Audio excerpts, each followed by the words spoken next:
السلام علیکم، کیسے ہیں؟ اللہ تبارک و تعالی سے امید ہے کہ آپ تمام لوگ بخیر ہوں گے۔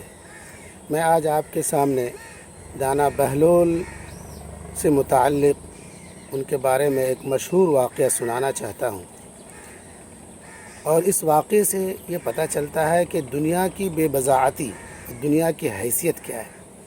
ایک مرتبہ کا واقعہ ہے کہ دانا بہلول دریا کے کنارے مٹی سے گھر بنا رہے تھے اور اس کو توڑ رہے تھے، بار بار مٹی کا گھر بنا رہے تھے اور توڑ رہے تھے۔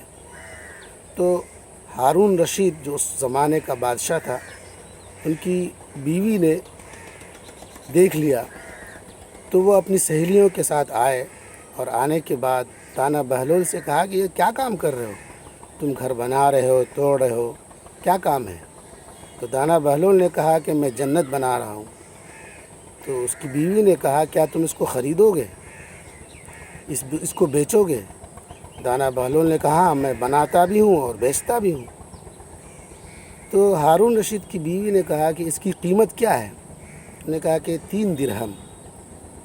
تو اپنی سہیلیوں سے کہا کہ جاؤ دانا بہلول کو 3 درہم دے دو اور مجھے جنت لینی ہے۔ ان کی سہیلیوں نے دانا بہلول کو 3 درہم دے دیا اور یہ بات ختم ہو گئی۔ رات کو ہارون رشید کو یہ بات ان کی بیوی نے ساری سنائی کہ ایسا ایسا ماجرا پیش آیا۔ ہارون رشید نے اس کو مذاق سمجھا اور کوئی بڑی بات نہیں سمجھی، لیکن جیسے ہی وہ نیند میں پڑ گیا تو خواب میں دیکھتا ہے کہ وہ جنت کے علاقوں میں سیر کر رہا ہے، اور ایک جگہ جا کر پہنچا تو دیکھا کیا کہ ایک دروازے پر زبیدہ لکھا ہوا ہے، جو ہارون رشید کی بیوی کا نام تھا۔ تو اس نے سوچا میں اس میں داخل ہوتا ہوں۔ تو جیسے ہی اس دروازے میں گیا اور داخل ہونا چاہا تو وہاں پر ایک دربان نے کہا کہ نہیں، آپ اس میں داخل نہیں ہو سکتے۔ تو دربان سے ہارون رشید نے کہا کہ بھائی یہ تو زبیدہ کی جنت ہے اور یہ میری بیوی ہے، میں اس میں داخل ہونا چاہتا ہوں۔ کہا کہ نہیں، یہاں کا دستور الگ ہے کہ جس کے نام کا دروازے میں لکھا ہوتا ہے وہی شخص صرف اس میں داخل ہو سکتا ہے، لہٰذا یہ زبیدہ کی جنت ہے اور صرف زبیدہ ہی داخل ہوگی۔ اسی میں ان کی آنکھ کھل گئی، بڑا افسوس ہوا کہ ارے یہ تو میری اہلیہ کی جنت ہے، میری جنت کہاں دکھائی دی؟ بڑی بے چینی اور کروٹ بدلتے بدلتے رات گزری۔ جیسی ہی صبح ہوئی، صبح ہی اٹھ کر دانا بہلول کی تلاش میں ادھر ادھر گھومتا پھرا۔ بڑی تلاش کے بعد شام کے وقت دانا بہلول پھر وہ دریا کے کنارے مٹی سے گھر بناتے ہوئے دکھائی دیا۔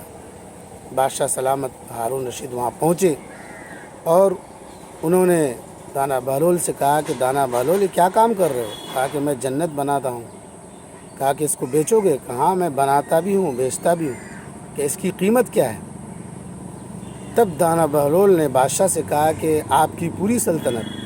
کہا کہ ارے میں تو یہ خرید نہیں سکتا، اور کل تم نے بیچا 3 درہم میں، آج اس کی قیمت میری پوری سلطنت ہے، آخر ایسا کیوں؟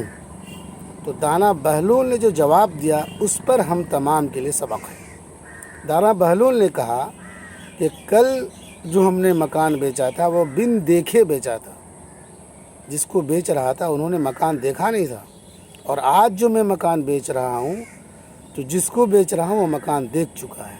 یہ سن کر بادشاہ سلامت رو پڑے اور گھٹنوں بل گر کر کے بہلول سے کہا کہ بہلول میرے لیے دعا کرو، میری جنت کے لیے دعا کرو، میری عاجزی انکساری کے لیے دعا کرو، اور واقعتاً اور تم میری پوری سلطنت لے لو، مجھے جنت دے دو۔ تو دانا بہلول نے کہا کہ مجھے آپ کی سلطنت لے کے مجھے کرنا کیا ہے، بس آپ بھی 3 درہم دے دیجئے اور جنت لے لیجئے۔ بزرگوں اور دوستوں، کہنا مقصد یہ ہے کہ دنیا کی حیثیت کچھ بھی نہیں ہے۔ اب بادشاہ سلامت کے نزدیک سلطنت تو بہت بڑی چیز تھی، لیکن جب جنت کی باری آئی، جنت حاصل کرنا مقصد ہوا، جنت کو لینا مقصد ہوا، تو پوری سلطنت کے بدلے میں جنت خریدنے کے لیے تیار ہو گئے، اس لیے کہ انہوں نے جنت کا نظارہ دیکھ لیا تھا۔ اسی لیے ہم تمام کو اگر جنت چاہیے، آخرت کی کامیابی چاہیے، اللہ کی رضا چاہیے، تو دنیا کی معمولی معمولی سی چیز، دنیا کی چمک دمک، دنیا کی دولت، دنیا کی رونق، ان کے پیچھے ہرگز نہ پڑیں، بلکہ آخرت کو اپنا مطمع نظر، آخرت کو اپنی کامیابی اور آخرت کو اپنا ٹارگٹ بنائیں کہ مجھے آخرت میں جنت لینی ہے، مجھے آخرت میں اللہ کی رضا لے کر جنت میں داخلہ لینا ہے۔ جس شخص کے نزدیک آخرت ہوگی، جس شخص کے نزدیک جنت ٹارگٹ ہوگا، مقصد ہوگا مجھے جنت میں جانا ہے، تو دنیا کی یہ بے بضاعتی، ناپائیدار چیز، ختم ہونے والی چیز کی کوئی حیثیت نہیں ہوگی۔ جیسے دانا بہلول نے جیسی ہارون رشید سے کہا کہ پوری سلطنت، پہلے تو اسے سمجھ میں نہیں آیا، جب سمجھ میں آ گیا تو انہوں نے کہا کہ میری سلطنت لے لو، جنت کے بدلے میں میری پوری سلطنت لے لو، میری پوری کائنات لے لو۔